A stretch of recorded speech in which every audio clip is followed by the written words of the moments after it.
Hey YouTube, Shikamaru5608 here. Just want to make a quick video with some suggestions for Naruto Storm 3. If you agree, please follow the link in the description and tell CC2. Also, feel free to steal this video and upload it. We gotta spread the word about this as much as possible. Here we go. Suggestion 1. Combo cancel needs to lead to block.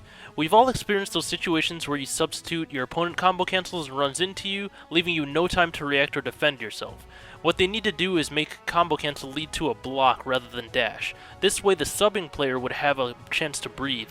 The whole point of ending your combo early is to avoid getting hit by an ultimate jutsu or jutsu while in the middle of a combo.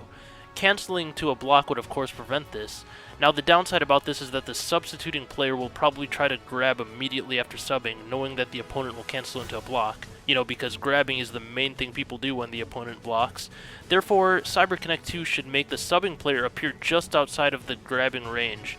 I believe that Minato's grab has the longest range of anyone in the game. I could be mistaken, can't remember everyone off the top of my head. But whoever in the game has the farthest grab, the subbing player should appear just outside of that person's grab range.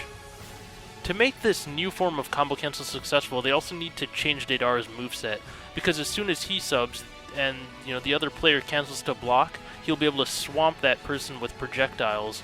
Even though you're blocking, you can only do that for so long. Therefore, they need to make Deidara throw his projectiles at maybe a slower rate, or something to that effect. Suggestion 2, an awesome idea by Junebug5050 from PlayStation Network, is to put a cooldown on jutsus. This should balance out characters like Tsuchikage and Masked Man. Even if the cooldown is just a short 3 to 5 seconds, at least that gives you an opening where you can dash at your opponent without worrying about getting knocked back by Tsuchikage's rocks or other cheap jutsus. Another awesome suggestion by Xgriever from PSN is to fix moves that make you sub more than once. I'm sure we all know what's going on here. Like, for example, Kyuubi Chakra Naruto's Rasengan Barrage Ultimate Jutsu. If you sub from that, you'll reappear in the same exact spot, and then the only way to get out of it is to sub again, which is pretty ridiculous. So, they should have you sub behind your opponent, almost every time you sub from an attack, unless it's like Shuriken or something.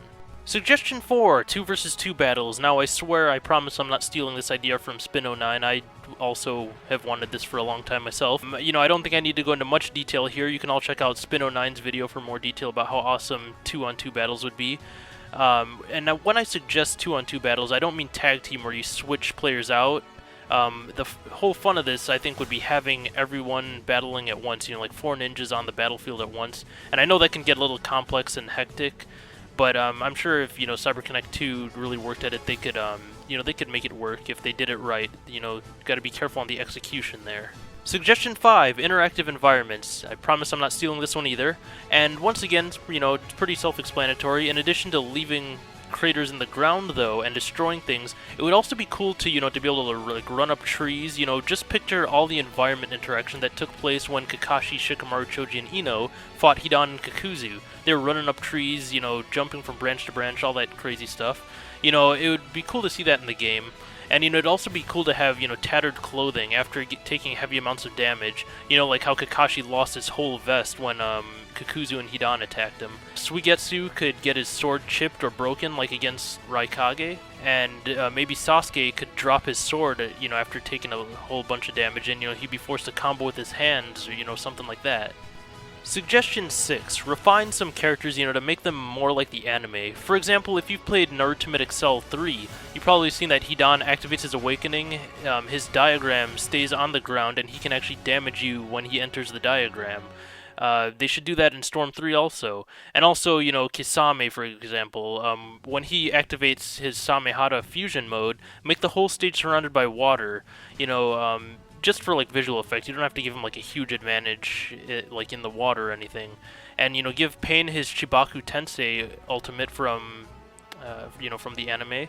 And as I said before, Deidara's moveset needs to be like changed a lot. Maybe make a longer pause between each projectile he throws, so that the enemy isn't just flooded with bombs. Suggestion 7, have multiple jutsus per character in the same match. Characters should be able to scroll through jutsu in the middle of combat, possibly by using R3. For example, Pain, he normally has Shinra Tensei, but if you hit R3, then maybe a little icon would appear in the lower right for Bancho Tenin. Then next time you hit Triangle Circle, Bancho Tenin would be activated, and you can hit R3 to switch back and forth between the two. So so that all characters can have like their full range of jutsu. And this would, another example would be like Sasuke. He's supposed to have Chidori, Fireball, and Amaterasu, but you have to pretty much switch between his different forms to really get full use of those attacks. Suggestion 8. Now in generations when both players stand in front of each other and tap circle at about the same time, the faster character will usually prevail and be allowed to pull off his or her combo. What they should do about this is have both players combo, but make them get in a sort of combo struggle, where both players are punching, kicking, dodging, and blocking all at the same time, but neither of them are really like landing their combos. They're, just in a struggle dodging each other, like in this clip with Kakashi versus Kakuzu. And, if both players use weapons, for example, such as Sasuke and Killer Bee, maybe they could get in a little sword fight during the combo, have clashings of weapons and, things like that. Finally, suggestion 9, they should give each character individual stats that represent the way they are in the show. For example, the stats could be strength, speed, and chakra. To further clarify what these stats mean, speed would refer to how fast your character is, strength refers to how much damage your attacks do, and chakra determines how fast your chakra bar drains. Having high chakra character would, make your chakra bar drain slower. To make it balanced, characters who are weak in a certain stat will need to be strong in another. For example, a character like Kisame will have high chakra and strength, but a major disadvantage in speed.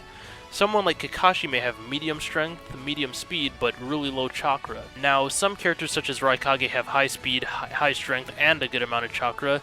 Perhaps not all characters can be the way they are in the anime, and CC2 would have to adjust accordingly to prevent characters from being too overpowered. Well, that's all I have for you guys. Like I said before, just steal this video, upload it, spread it if you agree with these suggestions. Also go to the link below and include the suggestions when you write to CyberConnect 2. Leave comments and let me know what you think. Let me know if anything was hard to understand. I know I kind of rushed, but I wanted to get this video as short as possible so that people would watch it. Alright.